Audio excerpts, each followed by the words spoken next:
Sien van God, doen het nog een keer. Oh, Jesus, doen het weer.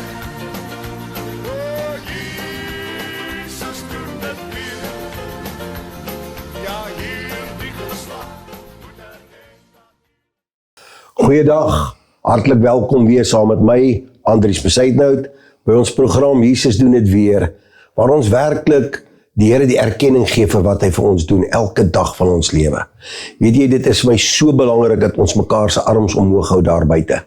Dit is vir my so belangrik dat ons mekaar bid, en ek wil vir u vra dat, wanneer ons versoek kry, moenie ophou nie, bid dadelik, jy kan, die Here ken ons harte, moenie wag tot vanaand toe nie, want baie keer vergeet ons, as iemand jou vra om vir hom of vir haar te bid. So ek wil vir jou vandag vra, bid dadelik wanneer jy kan vir iemand anders. Dit is so belangrik. En vandag gaan ons weer eens mekaar stig en bemoedig met 'n medeboetie in die Here Jesus Christus, wat ons 'n vorige keer al mee gesels het, en ek gaan hom laat hy homself aan julle voorstel vandag. Baie dankie. Dankie Andries. Ja, my naam is Christenel. Ek is al 48 jaar in bediening. Voorreg om die Here op 'n wonderlike manier te kon bedien binne sy liggaam. En woon op die oomblik in Somerset-Wes. Ja, een van die nuwe dinge wat in my lewe gebeur het, is dat die Here vir my hierdie reuse gemeente van 500.000 mense bygegee het. Wow. Ek is die hoofkapelaan van die militêre veterane in die hele Westelike provinsie, van verlede jaar Januarie af.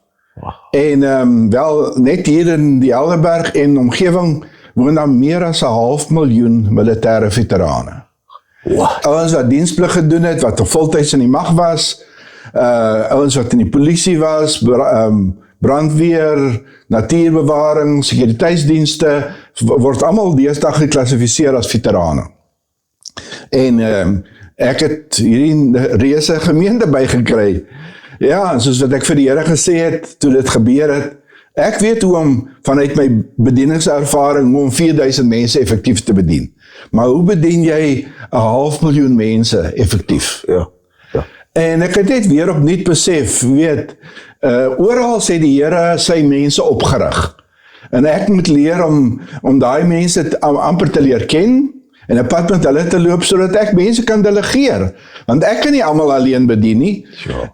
En dit is wonderlik om te ontdek hoe die Here oral mense neergesit het. En ja, en dat ek die voorreg het om hulle te kan gebruik, ook om hierdie bediening te doen. Wow, dit is vir my awesome. Ek ervaar sommer so teenwoordigheid van die Heilige Gees, dat jy net, ek besef net weer eens, ek sê nie, en met alle respek teenoor Dr. Christenel, ek sê nie hy is oud nie, maar hy is nie meer 'n jong man nie. En dit besef net weer eens, dit kom terug na God se woord toe. Jy is nooit te oud om iets vir die Here te doen. Ja. Sjoe. Ja, ek kan nie glo, daar is so baie mense. Ons het 'n medeboetie van ons in die Here, wat ook op Kruiskyk betrokke is, pastoor Cornelius Lou. Hy is daar in Jeffreys Bay, Humansdorp, is hy ook 'n kapelaan nou, maar, en dan besef jy net, ek weet, ons is baie keer so, Christo, kan ek sê, onkundig, in die sin van, wat doen 'n kapelaan regtig? En as jy betrokke of meer bevriend raak met 'n kapelaan, wat fisies aktief betrokke is, dan besef jy, ons moet bid vir daai mense. Ja. Want wat sien hulle nie als nie? En ons kan nou daai ander punt nou aanraak van, jy doen ook berading. En die twee loop amper vir my hand in hand, en as gevolg daarvan, kan jy baie van hulle ondersteun, want baie van hulle het, ek was 6 jaar by die weermag betrokke, en ek weet waardeur van daai mense gaan, van hom dienspligtiges. Ja. Dienspligtiges wat nie daar wou wees nie. En werklik moes hulle geknak het onder die dissipline, die reëls en regulasies.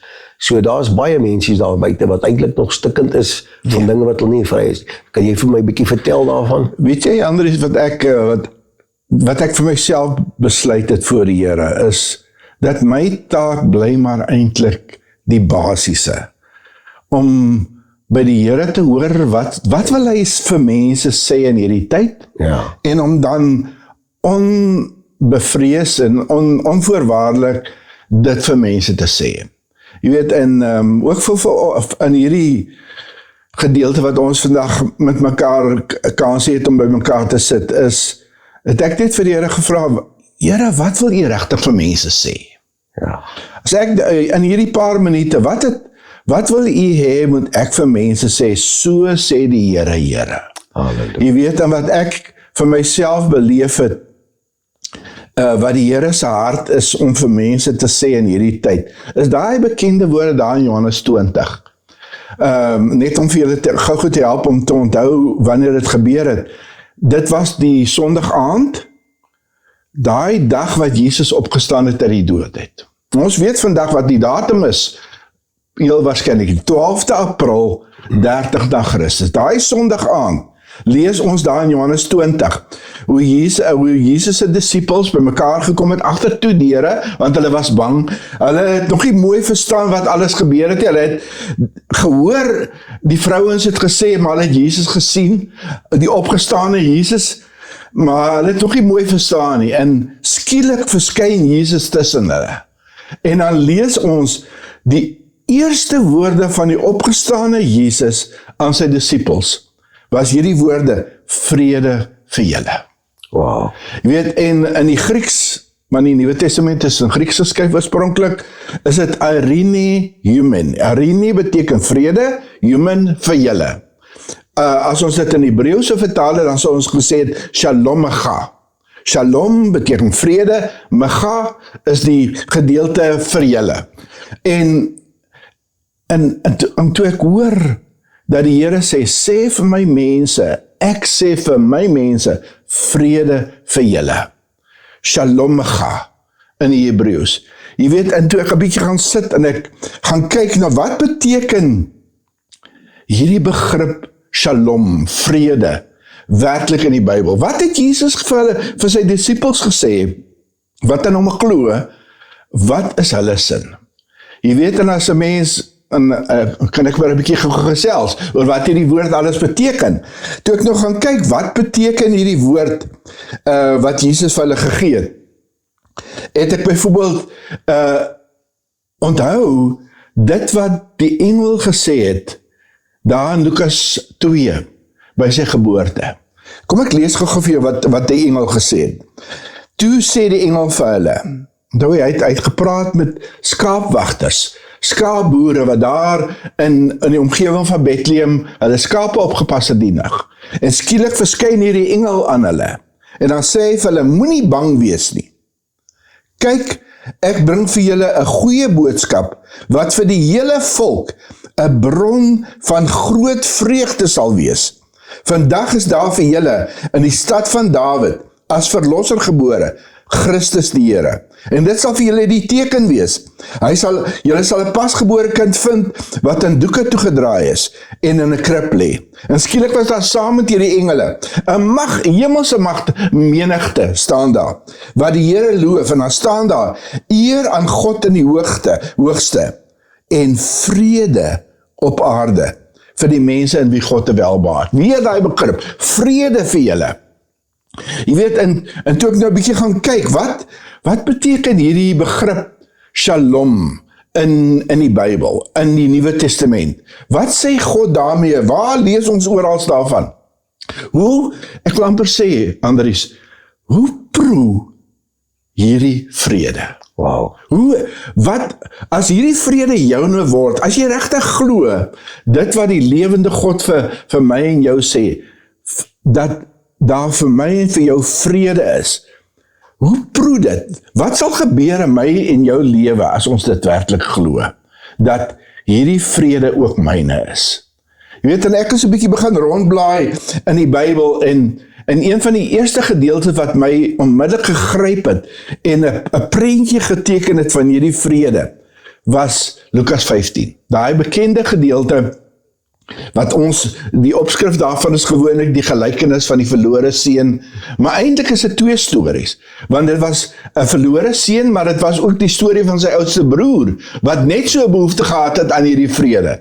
En julle ken almal die verhaal van die oudste seun, die jongste seun wat vir sy pa wat nog gelewe het, gesê het, kom ons maak asof u dood is. Ja.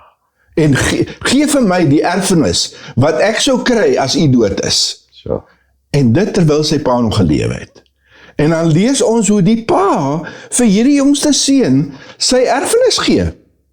En julle ken die verhaal hoe die seun dan hierdie erfenis gaan uitmors in 'n vreemde land en uiteindelik beland tussen die varke, waar hy letterlik soos 'n slaaf weet, hy's 'n slaaf, hy het niks nie, hy moet vir iemand anders werk, om elke dag kos te kan hê, en dan lees ons selfs, dat daar nie eens genoeg kos vir hom was, van die eienaar se kant af nie, hy moes letterlik van die pele van die varke eet. Dis korrek. En dan, daar in die varkhok, besluit hierdie jongste seun, onthou hierdie jongste seun, hoe dit was by die pa.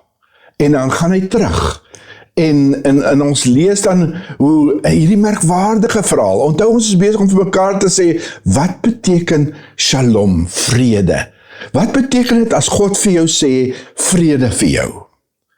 En dan onthou ek daar uit Lukas 15 het, en ek sien hierdie prentjie van 'n pa, wat sien hoe sy jongste seun van ver af aankom. En dan doen die pa eintlik iets doen wat nie in die Joodse gemeenskap regtig amper waardig is nie. Die pa kom uit die huis uit en hy hardloop die stofstraat af na die seun wat aankom. En dan gryp hy hierdie seun vas. En die seun probeer nog sê wat hy graag vir hom wil sê, dat hy jammer is en dat die pa hom kan behandel soos een van sy slawe, maar hy het teruggekom. Maar die pa gee nie eens vir hom kans om te praat en dit te sê nie. Die pa laat hom regtig iets belewe van shalom. Daar's vrede tussen my en jou. Jy is my seun, ek is jou pa. Alles wat myne is joune. Jy weet, en dan hoor ek wat Jesus daar in Johannes 10 sê. As hy sê, ek het gekom sodat julle lewe kan hê en dit in oorvloed. Ja, en ek hoor in die woord hoe die Here na ons toe kom en vir ons sê, my genade is vir jou genoeg. Elkeen wat Jesus aanneem as Here en Verlosser in geloof, vir daai een is daar lewe, vir daai een is God se genade genoeg, vir daai een vergewe God al hulle sonde, daai een word vrygespreek. Dis letterlik soos God wat kom en daai een wat in 'n tronk as dit ware was, kom oopsluit. Jy weet, jy het net gepraat van wat doen ons as kapelane, ook in die lewens van militêre veterane, en al die mense wat eintlik deur al die gebeure wat plaasgevind het, byvoorbeeld op die grens, en in 'n oorlogssituasie, ouens wat letterlik aan posttraumatiese stres begin ly het, wat geweldig emosionele seer beleef, en met geweldige gevolge in hulle lewe. Ek bedoel, ons lees hoe party van hulle selfs verslaaf raak aan alkohol en allerhande verdowingsmiddels, hoe mense verval in woedebuie as gevolg van hierdie posttraumatiese stres, hierdie emosionele seer wat hulle beleef het, omdat hulle dinge beleef het waarvoor God ons nie gebou is nie. Hulle dinge gesien en ervaar, waarvoor God ons nie gebou is nie. Weet, 'n sielkundige sê vir ons, God het die mens gebou om lief te hê. Amen. En om liefde te beleef. Met ander woorde, as jy in 'n situasie beland, waar jy nie lief gehê word, soos wat God het bedoel het nie, waar jy nie eintlik kans kry om ander lief te hê, soos wat God bedoel het, jy moet ander lief hê nie, dan kry ek en jy emosioneel seer, daar gebeur iets met ons neurostelsel, daar gebeur iets in ons brein, as ons in so 'n seer situasie beland. En En daai seer, dis daai seer wat ek ook beleef waarvoor Jesus gekom het, om ons ook van daai seer te verlos. As hy sê byvoorbeeld in Matteus 8 vers 17, ek het nie net gekom om julle sondes weg te vat nie, ek het ook gekom om julle siektes op my te neem. Dan weet ek dat deel van ons boodskap aan stikkende mense wat emosioneel seer gekry het, mense wat worstel met verslawing en pyn, is om vir hulle te sê, weet jy, Jesus het nie net gekom om jou sondes weg te neem nie, om jou sondes te vergeef nie. Jesus het ook gekom om hierdie emosionele seer van jou te genees. Hy wil ook die geneesheer wees wat dit betref. Jy weet, en dan dink ek nog aan so baie ander prentjies wat vir ons iets teken van wat hierdie vrede behels. Ek dink byvoorbeeld aan Johannes 8. Daai verhaal wat vertel word van waar Jesus besig was om 'n skare te bedien, en dan bring die fariseërs 'n vrou wat hulle sopas by 'n ander man in die bed gekry het. En dan bring hulle die vrou na hom toe, en 'n mens kan nou amper dink wat 'n toestand die vrou was. Want sy sopas uit die bed uitgeruk wat sy by 'n ander man was, en dan word hierdie vrou daarvoor Jesus as dit ware neergegooi. En ons weet wat die fariseërs wil hê. Hulle wil hê, Jesus moet sê, met hierdie vrou moet gedoen word wat ons in die Ou Testament lees, wat met sulke vrouens gedoen moet word. Sulke mense wat egbreek gepleeg het, wat saam met 'n ander man of 'n ander vrou gevang word, moet gestenig word. Dis wat hulle uit Jesus se mond wil hoor. En dan ken ons die verhaal daar in Johannes 8. Dan lees ons hoe Jesus gekniel het, en dan begin hy te skryf in die sand. En terwyl hy skryf, ons weet nie presies wat hy geskryf het nie, maar wat hy ook al geskryf het gemaak dat die manne wat hierdie vrou voor Jesus kom neergooi het, ons lees hoe hierdie manne een vir een begin wegstap het. En want Jesus het daarmee saam gesê, laat die een wat nie skuldig is aan enige iets nie, dan die eerste klip gooi. Ja. Jy weet, en hulle het begin wegstap, want almal van hulle het geweet, ons is almal maar skuldig. En dan lees ons hoe Jesus opgekyk het na hierdie vrou, en dan vra hy vir haar, maar waar is die manne wat eintlik jou so wou veroordeel en wou stenig? Dan sê sy, nee, hulle is weg. En dan sê Jesus vir haar, ek veroordeel jou ook nie, maar gaan en sondig nie meer nie. Jy weet, en dis vir my so 'n merkwaardige prentjie van een van die kante van hierdie shalom, hierdie vrede, wat God sê wat my en jou nou is. As ons werklik Jesus verstaan, as ons weet wie hy is, as ons Jesus aanvaar het as verlosser en Here, dan hoor ons uit sy mond uit, hoe hy vir ons sê, ek veroordeel jou nie, maar gaan en sondig nie meer nie. Dan hoor ons die bekende woorde van Johannes 3 vers 16, want so lief het God ook vir jou gehad, dat hy sy enige gebore seun ook vir jou gegee het, sodat as jy in hom glo, jy nie verlore sal gaan nie, maar die ewige lewe sal hê. Jy sal nie hel toe gaan, wat jy eintlik verdien, as gevolg van jou oortredinge, as gevolg van jou sonde nie, want Jesus het sy lewe vir jou gegee. Hy het as dit ware in jou plek, die volle straf wat daar vir jou was, het hy gedra. En dis vir my die prentjie van een van die kante van hierdie vrede, wat Jesus vir my en jou kom bewerk het. En wat Jesus nou vir sy disippels sê, en vir my en jou sê, vrede vir julle. Jy weet, en dan dink ek 'n bietjie verder, dan dink ek, 'n mens kan ook sê, hierdie vrede beteken iets van, dit wat Jesus daar in Lukas 4, lees ons hoe hy uit die woestyn terugkom, en dan die Sabbat preek daar in Nazareth. En dan lees ons hoe die boek van Jesaja vir hom gegee word. En dan maak hy dit oop by Jesaja 61, vers 1 tot 3. En dan lees hy wat daar in Jesaja 61 staan. En 'n mens, ek wil nou nie die hele gedeelte lees nie, maar wat Jesus daar sê, as hy klaar dit gelees het, dan sê hy, hierdie woord is vandag in julle midde vervul. En as 'n mens mooi gaan kyk, wat staan daar in Jesaja 61? Wat Jesus daar sê, is hy sê, ek het gekom, sodat God se genadejaar ook vir jou kan aanbreek. Wow. En daai uitdrukking genadejaar verwys terug na Levitikus 25, waar ons lees van die jubiliejaar.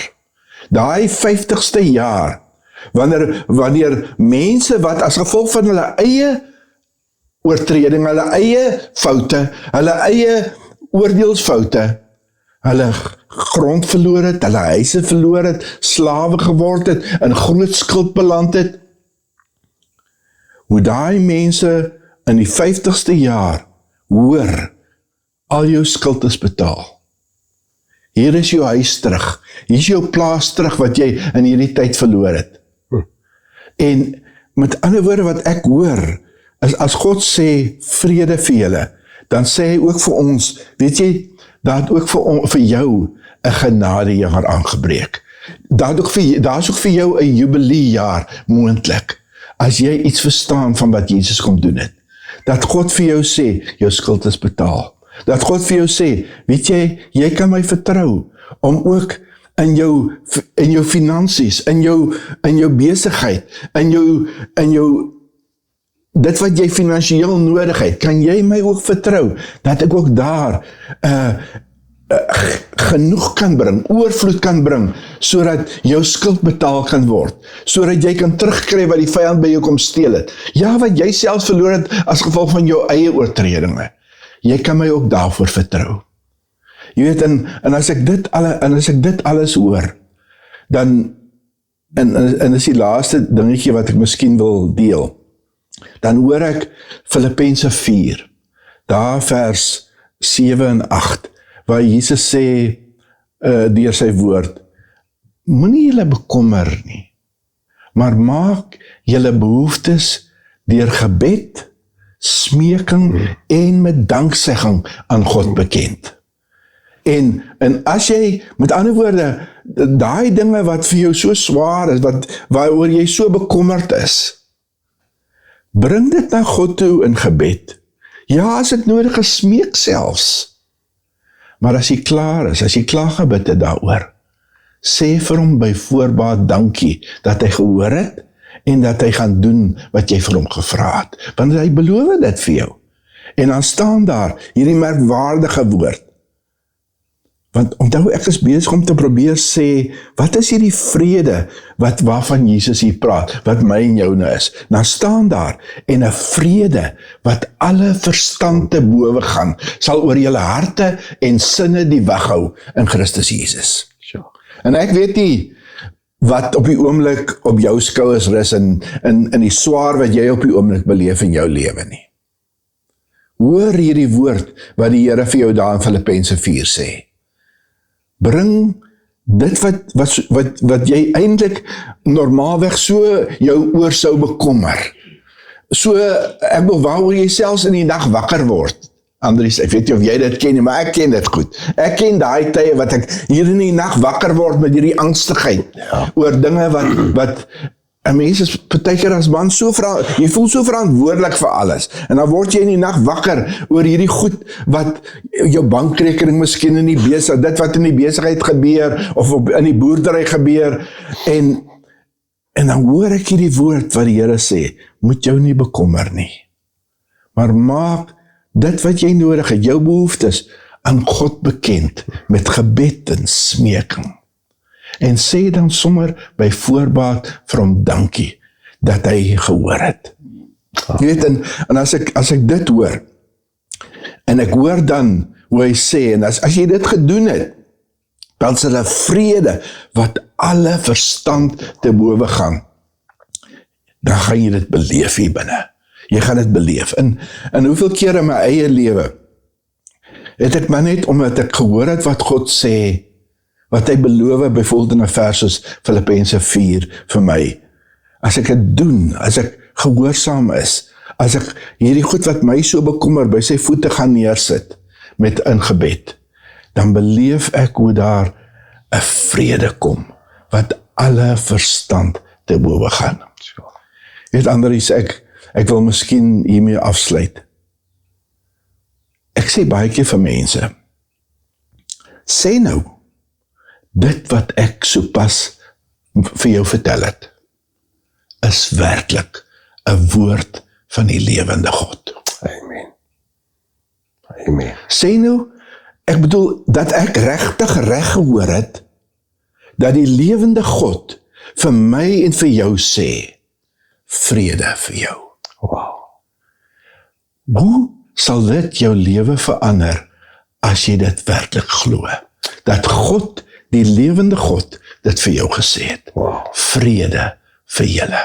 Sure. Weet jy, en as ek dan hoor, en dis wat ek hoor, as ek hoor hoe God vir my en vir jou in 2026 kom sê, vrede vir julle.